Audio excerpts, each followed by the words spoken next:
So the other night, sometime in September, like a month ago, I was lying in my bed and I was having a panic attack. And I'd never had a panic attack before.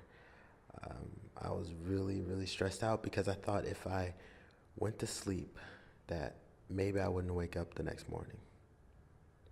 Like really, like that's what kept me up. I was like, what if tonight's my last night? And for the first time, death became a reality in my life. I turned 22 tomorrow, and I did some calculations.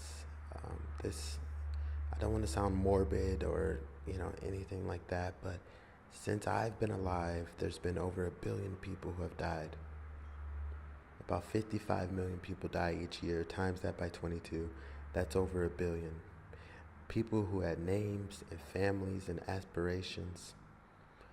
And I know I don't need to convince you that death is real. That's not really my objective. I know we are aware of death, right? Like we watch films and entertainment that has death in it. I mean, we're about to celebrate Halloween that is literally about death. But my question is, do you think that those people knew they were going to die on that particular day? And let me ask you the same thing. Do you think you're going to die today? Because I was laying in my bed and I thought that might be my last night, and it was kind of scary. Do you think on your gravestone it's going to have your birthday and then today's date, whatever day it might be today? I'd say most of us would say no. But the reality is that might not be true. And look, I'm not trying to scare you. I know deaths can be tragic, but I don't think death in and of itself is tragic. It's one of the many facts of life, right? And facts must be respected and they must be followed, and or else you'll hurt yourself, right? Or else there will be abuse. When you think about gravity, you must understand that if you walk off a cliff, you're not going to continue going forward. You're going to fall, and you're going to fall hard. Or fire, you need to understand if you put your hand in something that is above a certain temperature, it's going to hurt you. These are things we must respect and follow. And I think the fact of death, the reality of death, is the biggest fact of life. The fact that we all have a due date. We're all going to expire one day, and when we don't respect this, abuse is inevitable. And for the past 21 years, I feel like I've been abusing this life. I've been wasting time. I've been living as though I would never die. And I think a lot of people live this way, as though they're never going to die. And again, I'm not trying to convince you necessarily that death is real. I'm just trying to challenge your beliefs. I think there's two main beliefs. There's one belief where, yeah, you believe it, but you choose to ignore it, right? And then there's the belief where you believe it and you live as though you believe it. If someone calls you right now and they say, hey, there's a bomb in your house, most of us are going to run out of the house. And that's an act of faith. Like, we can't see the bomb. We're choosing to believe that what they said is true. And based off that belief, there's observable actions that line up with it. And what's crazy is I believe we live in a time where we don't have to believe in death. We can ignore it with the biggest distraction known to mankind, which is modern technology, the cell phones, the iPads, the computers. We can ignore death. We can live within our bubble and live as though maybe we'll never die. And I think this causes abuse.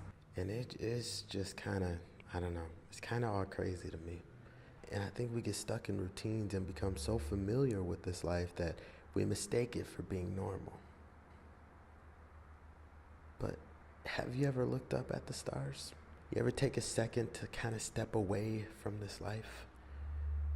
Right? Like the other night when I was having a panic attack earlier that day, I was lying in the grass and I was looking up at the night sky, and I could see the stars. And it's something about being able to see, that far away, like to be able to go so far beyond our atmosphere, our reality, let's say, and to go into space that really helps change perspectives, right? I'm looking at the star and I'm like, how in the world are you out here just existing, shining all the time? How are you out here and I'm over here on this pretty small rock, right, that's filled with lava, just circle around this other, rock of fire thing? Like, how are these two realities true? Like, how are you out here existing and I'm worried about how many followers I have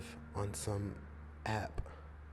And it makes me question, like, what matters? Like, why are we here? What is our purpose? I think that question should be asked every day, and I think distractions steal that question from us every day. When we're focused on entertainment and the things that are going on in our lives, we're not focused on why we're living this life. There's actually a beautiful quote by Dalai Lama when they asked him what surprises him the most about humanity. And he said, man, because he sacrifices his health in order to make money. Then he sacrifices his money to recuperate his health. And then he's so anxious about the future that he does not enjoy the present. The result being that he does not live in the present or the future. He lives as if he's never going to die. And then he dies, having never really lived. And when I think about, all these things, all these questions, all these perspectives, I just become overwhelmed. I don't know, tomorrow I'm turning 22, like I said, and now for the first time, I feel like my eyes are being opened, and I'm really starting to be like, okay, wait, what's going on here? Like, I think those questions are necessary. And, when I think about it, sometimes it gets so overwhelming that all I could think is that